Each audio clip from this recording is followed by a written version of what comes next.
Imagine walking into a grocery store, grabbing your favorite candy, and then freezing because you realize someone might have poisoned it.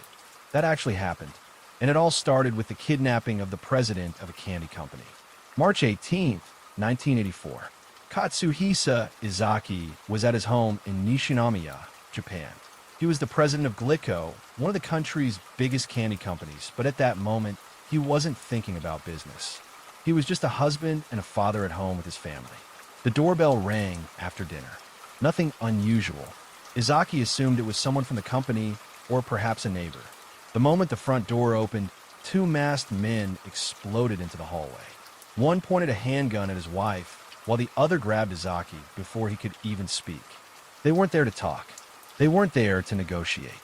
Before Izaki could even react, they overpowered him, tied him up, and dragged him out of his own home. His family could do nothing but watch as the kidnappers shoved him into a waiting car and disappeared into the night. Izaki was taken to a warehouse. It was freezing, windowless, and smelled of damp concrete. They locked him inside a tiny room. He wasn't blindfolded, which meant he got a clear look at the men holding him captive. They were calm, organized, and showed no sign of sympathy. Every movement echoed through the empty building. Somewhere in the distance, water dripped at regular intervals. Rats scratched behind the walls. The kidnappers rarely spoke. When they did, it was only to remind him that his life depended entirely on their next decision. Then came a demand: 1 billion yen in cash and 100 kilograms of gold bullion. For the next 3 days, the psychological torture began. Izaki sat alone in complete darkness, listening only to the faint sounds of the city outside. At one point, he tried keeping track of time by counting footsteps beyond the door. Eventually, he lost count. Hours blended together. Day and night stopped meaning anything. Every minute felt longer than the last. Then, on March 21st, everything changed. Somehow, whether it was luck or a mistake by his captors, Izaki spotted an opportunity. He escaped the warehouse, stumbled into the night, and eventually flagged down a police officer. When the news broke that he'd escaped, Japan breathed a collective sigh of relief. Looking back, Izaki's escape almost feels impossible. The kidnappers had planned everything with incredible precision, yet somehow they let the most important person slip away. At the time, nobody realized the kidnapping wasn't the real story. It was only the beginning. Izaki was safe, but the people behind the kidnapping were far from finished. If anything, his escape seemed to make them even bolder. Just weeks later, a fire broke out at Glico's headquarters, and not long after that, another message arrived. This one wasn't a ransom demand. It was a taunt. The anonymous writer claimed that Glico's candy had been laced with potassium cyanide, and, even more frightening, insisted the poison product had already been placed on store shelves across Japan. Up until then, the victim had been one man. Overnight, the target became anyone who reached for a box of candy. Potassium cyanide wasn't something people associated with crime novels anymore. Even a tiny amount could kill within minutes. It wasn't something you could easily detect or avoid. Suddenly, every unopened candy box in the country looked suspicious. Overnight, delivery trucks were ordered to stop. Warehouse workers began opening thousands of boxes that had been packed for stores. Supermarket employees filled shopping carts with Glico candy, pulling it off shelves while confused, concerned customers watched. It was a massive, desperate operation to scrub every trace of the company's existence from the public eye. Whoever was behind it appeared to know the company inside and out. And that led to an unsettling question inside Glico itself. Was this an outsider studying the company, or someone who knew exactly how it operated? Then the case took another strange turn. A mysterious group began sending letters to newspapers, television stations, and the company itself. They called themselves the Monster with 21 Faces. The letters weren't desperate or emotional. They were calm, sarcastic, and strangely playful, almost as if the people writing them were enjoying every minute of the chaos they had created. It quickly became obvious that money was no longer the only objective. The kidnappers seemed more interested in humiliating Glico, embarrassing the police, and keeping the entire country guessing. Every new message made it seem as though whoever was behind this was always one move ahead. Nobody knew whether the poison was real, and that uncertainty was enough. As those letters continued to arrive, people across Japan realized something deeply unsettling. This was no longer just a kidnapping investigation. Someone had turned the simple act of buying a box of candy into an act of trust, and suddenly nobody knew whether that trust was still safe. To the stupid police. That was how many of the messages began. From the very first line, it was obvious these people weren't just trying to scare a candy company. They were trying to humiliate the police in front of the entire country. Newspapers began waiting for the next letter because they knew it would become tomorrow's headline. Every message sounded almost playful, like someone enjoying a private joke, while millions of people were terrified. In one chilling taunt, they wrote, "We have no friends or secret hideouts. We simply enjoy making fools of the police." They bragged about slipping through checkpoints, claimed they had planted poison products right under the noses of store clerks, and mocked investigators for always arriving too late. The level of detail was unsettling. Reading those letters almost felt like listening to someone who genuinely enjoyed watching an entire country panic. Then they widened their target. Glico wasn't enough anymore. Soon they turned their attention to other major food companies, including Morinaga, sending the same threats and creating the same wave of fear wherever they went. What had started as one kidnapping was quickly turning into a nationwide campaign of psychological terror. Sometimes they would tell newspapers exactly where poison products had been hidden. Police officers rushed to those locations, only to find nothing. Other times, they arrived and discovered the products exactly where the monster had claimed they would be. Every response felt like a gamble, and every outcome made the criminals look one step ahead. The entire investigation became a humiliating game of cat and mouse, except the mouse somehow seemed to know every move the cat was about to make. With every new message, public confidence in the police slipped a little further, while the legend of the monster with 21 faces only continued to grow. The panic spread far beyond Glico. Within days, the fear had reached supermarkets, convenience stores, and family kitchens across Japan. It didn't matter whether you lived in Tokyo or a small town hundreds of miles away. Suddenly, buying a simple box of candy no longer felt routine. Children reached for chocolate bars while parents quietly pulled their hands away. Birthday parties suddenly had bowls without candy. Some schools even warned students not to accept sweets from strangers. The empty shelves in the stores became a visible reminder that the threats weren't just hurting companies anymore. They were changing people's daily lives. Eventually, even the government stepped in, broadcasting public service announcements that warned people what to look for and how to identify products that might have been tampered with. It was an extraordinary situation. An everyday trip to the grocery store had become something people approached with genuine anxiety. And that was exactly what the monster with 21 faces wanted. They didn't need to poison every box of candy. They only needed people to believe that any box could be poisoned. Every new message they sent reignited the fear, forcing families to question something they had never thought twice about before. For the first time in modern Japan, buying candy had become an act of trust, and that trust had been completely shattered. Behind the scenes, investigators were trapped in a game they could never seem to win. Anonymous letters kept arriving, claiming poison candy had been hidden in specific supermarkets.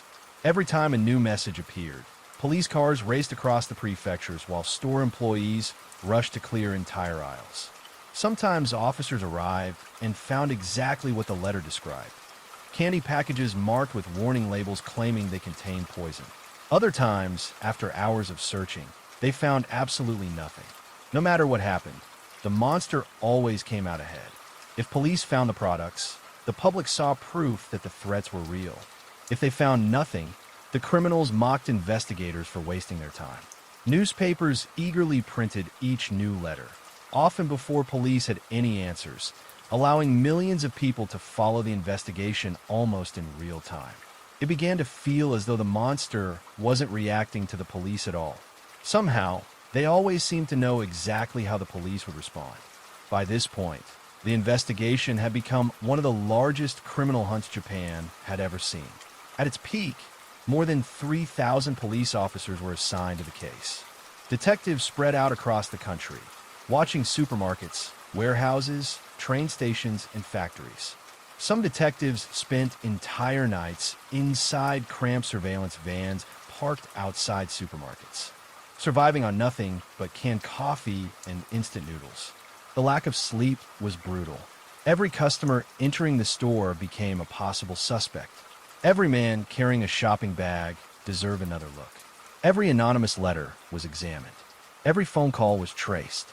Every piece of handwriting was analyzed, hoping it would reveal even the smallest clue.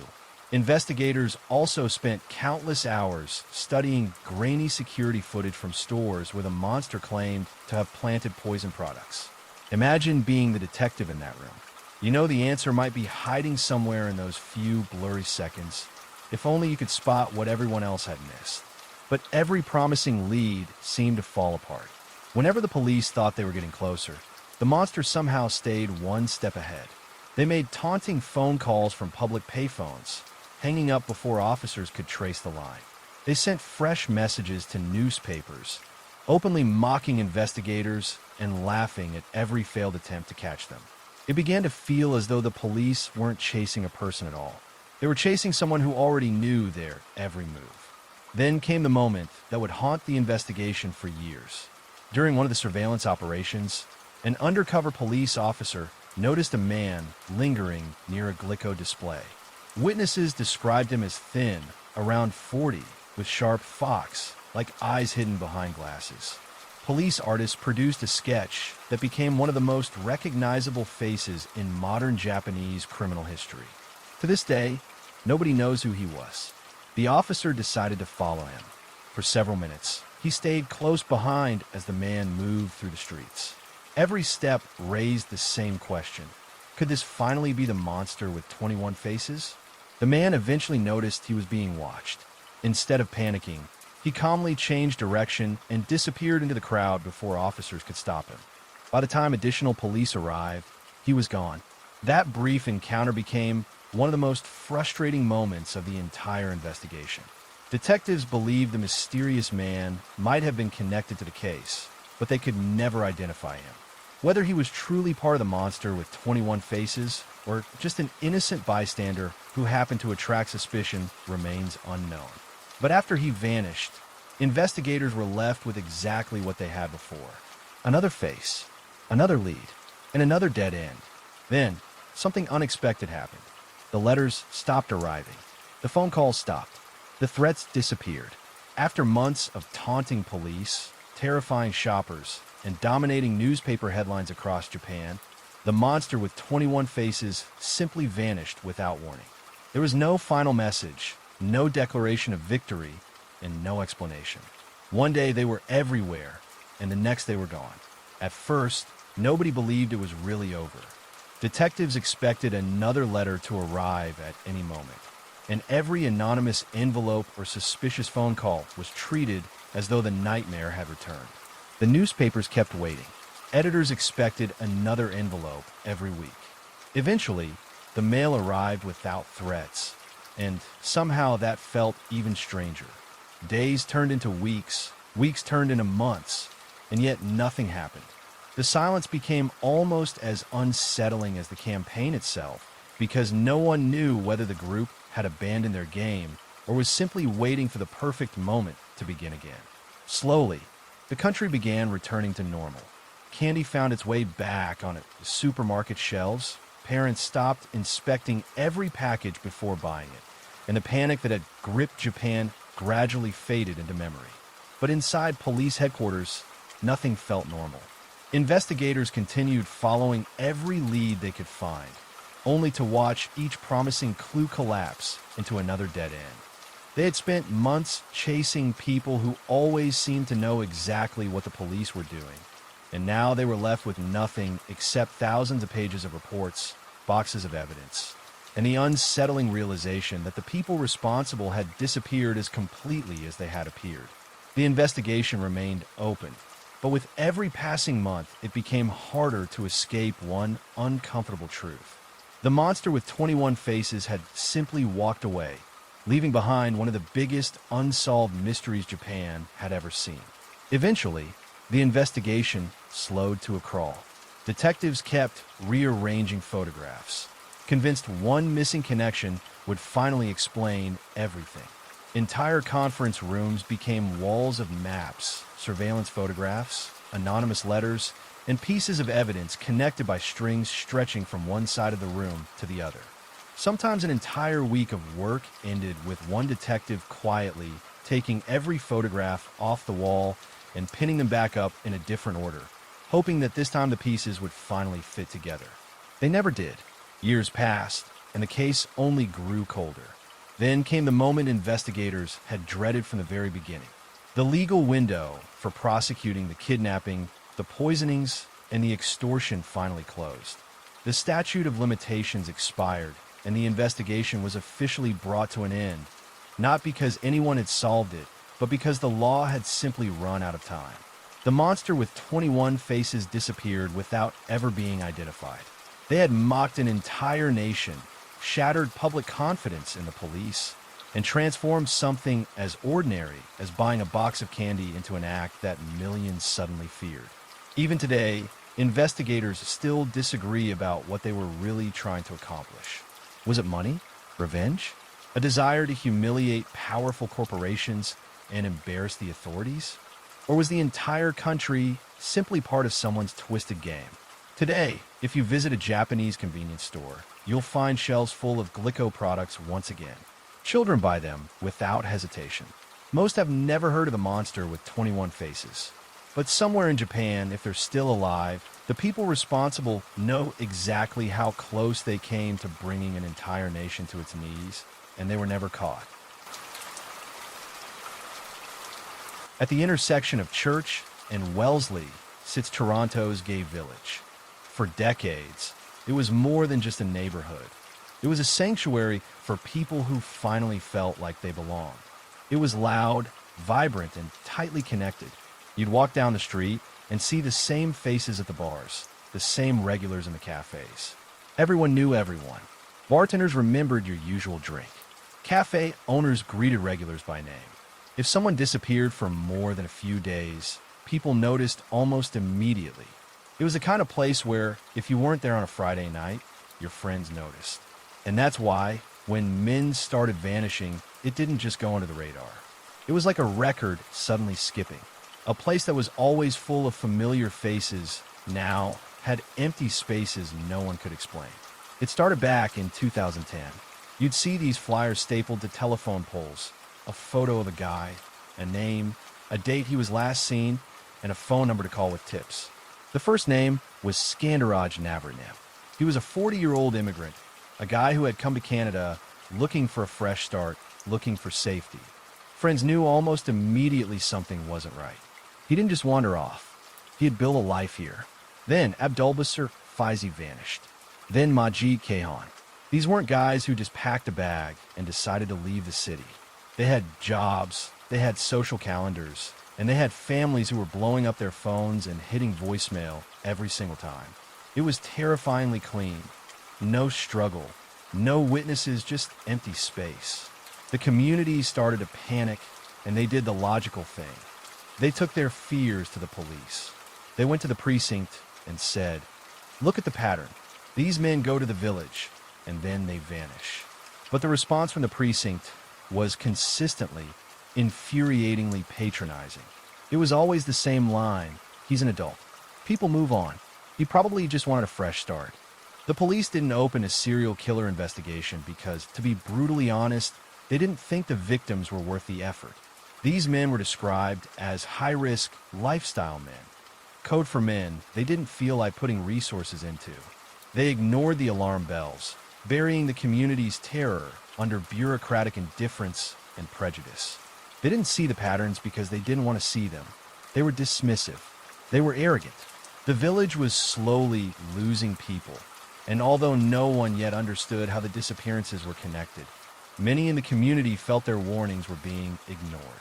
As the months dragged on, and then the years, the atmosphere in the village didn't just feel sad, it felt dangerous.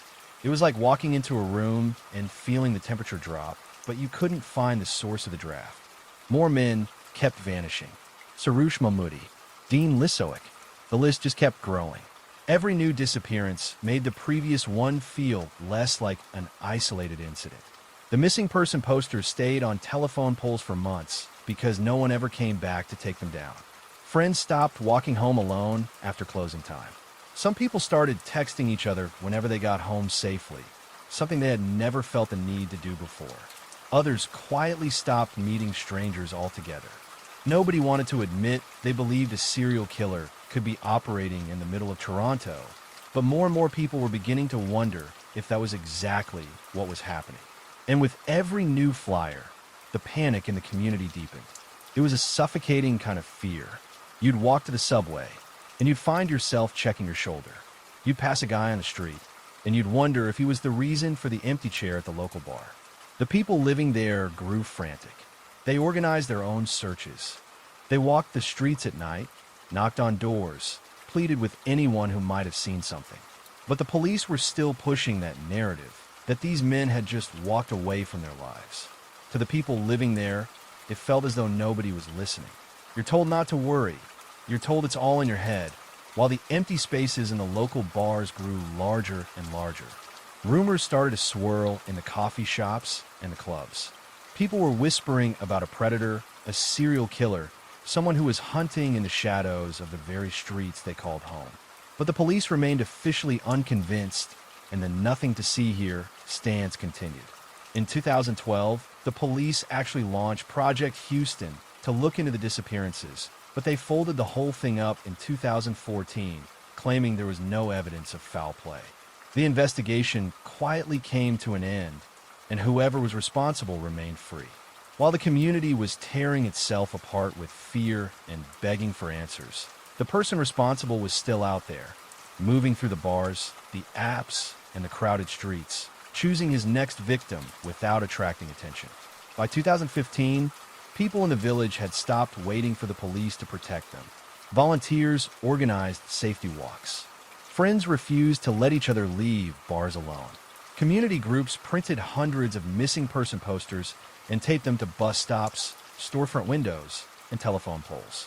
Every new face on those posters carried the same terrifying question: who would be next? Many residents believed they were watching a serial killer at work, but each time they raised the alarm, they felt as though they were talking to a wall. Meanwhile, the killer wasn't hiding. He was living an ordinary life. If you were to walk past Bruce McArthur on the street during those years, you wouldn't have given him a second look. He was the definition of unremarkable. He was a landscaper by trade, a grandfather, a man who, for a time, even worked as a mall Santa during the Christmas season in Agincourt. He had this soft, grandfatherly demeanor, the kind of guy you'd ask for directions or buy a Christmas card from. He blended into the background of Toronto so perfectly that he was practically invisible. Bruce didn't look like a monster. He looked like the kind of neighbor you'd trust without thinking twice. He had this quiet, polite personality that made people feel comfortable, which was his greatest weapon. He moved through the village circles, he was invited into homes, and he was trusted. Nothing about Bruce demanded attention. He wasn't flashy. He wasn't intimidating.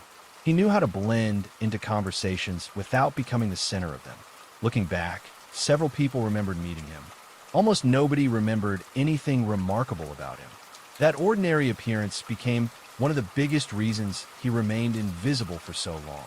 He had a past, a history of assault from 2001, where he had viciously beaten a man with a pipe, but he'd managed to keep his life compartmentalized. To the outside world, he was just Bruce, the friendly gardener, the man who spent his days tending to other people's yards in wealthy neighborhoods like Leaside. It's the most terrifying kind of horror, isn't it? The kind that hides behind a smile and a Santa hat. People were looking for a shadow in an alleyway, a jagged, scary-looking predator, but the danger was actually sitting right there in front of them, drinking coffee, making small talk, and blending into the landscape like it was part of his job. His job allowed him to dig, move soil, and haul debris without attracting attention. He used the very nature of his work to hide what he was doing. He was the guy you trust with a key to your house. The turning point didn't come because the police finally decided to listen to the rumors. It came because of a single, devastating disappearance: Andrew Kinsman. Andrew was a fixture in the community, a man who would never just vanish. He was organized, he was vocal, he was loved. When he went missing in June 2017, it wasn't just another flyer on a pole. It was a mobilization. The community decided they were done waiting. The police finally launched Project Prism. This time, they actually started doing what they should have done years earlier. They looked at the connections. They started watching Bruce. And for the first time, the pieces of the puzzle that had been scattered across Toronto started to come together. They found surveillance footage that placed Andrew with Bruce. They got a shot of the red Dodge Caravan Bruce was driving, and they tracked it. They started digging into every part of Bruce's life. Detectives suddenly realized something that hadn't seemed important before. Bruce's work gave him a perfectly legitimate reason to drive all over the city, visit private homes, transport equipment, and spend hours digging in places where no one questioned what he was doing. Tasks that would have looked suspicious for almost anyone else were completely ordinary for a professional landscaper. It wasn't proof of murder by itself, but explained how he had managed to hide in plain sight for years. The police were no longer looking for a phantom. They were looking for a man. They got the search warrants. They started combing through the properties Bruce had been maintaining. It was a tense, agonizing process. They were playing a cat-and-mouse game, and they knew they had to be perfect. They couldn't afford to get it wrong. They had the suspect in their sights. They had the evidence building up, and they were closing the net. When they finally arrested him in January 2018, they didn't just bring him in for questioning. They knew what was waiting for them. When investigators executed a search warrant at one of the Leaside properties where Bruce had been working, everything changed. You have to imagine the scene. It's not a horror movie set. It's a quiet, suburban home in Leaside, Toronto. Large decorative planters line the backyard. When investigators started digging into those planters, what they found defied everything you think you know about humanity. They thought they were searching for evidence. Instead, they began uncovering graves. The first discovery was shocking enough. Then investigators moved to another planter. Then another. Each new excavation confirmed they weren't dealing with a single victim or a terrible accident. They were uncovering evidence of a pattern that stretched back years. Officers who had worked violent crime for decades later admitted they had never seen anything quite like it. The backyard, which looked so ordinary from the outside, suddenly became one of the most important crime scenes in Canadian history. The realization was visceral. It wasn't just one. It was multiple victims hidden in plain sight, tucked away in the soil of the very gardens Bruce had been paid to tend. Instead of hiding the remains somewhere remote, he concealed them inside the planters. He had dismembered them, put them into trash bags, and shoved them into the bottom of these planters, then covered them with potting soil and flowers. He was literally planting gardens on top of his victims. He was going to these wealthy clients, charging them for landscaping, and then while he was pruning the hydrangeas, he was actually hiding body parts in the very pots that were supposed to look beautiful. The news hit the city like a bomb. It wasn't just the fact that there was a serial killer. It was the sheer depravity of it. The way he had kept his victims, the way he had gone about his life, working, laughing, volunteering, all while these secrets were buried in the dirt just a few feet away from where families were sitting and eating dinner. The community was shattered. All those years of searching, all those flyers, all those desperate calls to the police, and the answers have been right there, hidden in the soil of a backyard. Once the evidence was revealed, the walls closed in. There was no mystery left. There were no more excuses. The physical proof was undeniable. When Bruce was finally faced with the reality of what he had done, the facade of the friendly gardener completely disintegrated. He was charged with multiple counts of first-degree murder. With such overwhelming proof, there was little left to argue. The guilty plea meant the victims' families would never have to endure a lengthy trial, but it also meant many questions would never be answered. Bruce never fully explained why he chose certain men, how he selected them, or exactly how many opportunities he may have had before finally being caught. He didn't offer a dramatic confession, didn't try to explain the why, didn't try to beg for forgiveness. He just stood there and, accepted the life sentence. It was over in the legal sense, but for the people of Toronto, it was anything but over. The court proceedings were just a formality, a way to put a period at the end of a very long, very dark sentence. He was going to prison for the rest of his life, but that didn't bring anyone back. Investigators cataloged everything he had kept from his victims, including jewelry, hair, and digital files. Each item painted a clearer picture of how methodically he had lived a double life. He didn't just kill them, he erased them. He took everything they were and hid it in a pot. Even after Bruce McArthur was sentenced, the case refused to fade away. When investigators finally pieced together the fragments of his life, they uncovered a motive driven not by ideology or a psychotic break, but by the desire for total control. He viewed his victims not as people, but as objects he could collect and hide. He wanted to be the architect of their final moments, the one who held all the cards while the world looked the other way. He was a predator who hunted in the one place he knew he would be overlooked. The investigation eventually led to a public inquiry that examined how the disappearances had been handled.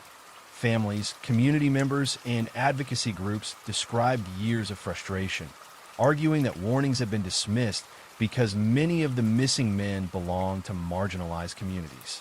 The inquiry concluded that significant investigative failures had occurred, forcing police services to confront difficult questions about trust, bias, and accountability. For the families, no prison sentence could undo years of unanswered phone calls, abandoned searches, and birthdays that passed without knowing what had happened to the people they loved. Years later, one question still hangs over the case. Bruce McArthur will spend the rest of his life behind bars, but that has never answered the question many families continue asking. Could those lives have been saved if someone had listened sooner? The wounds left by Bruce McArthur were not just individual. They were communal, cutting to the core of Toronto's identity as a sanctuary for the LGBTQ+ community.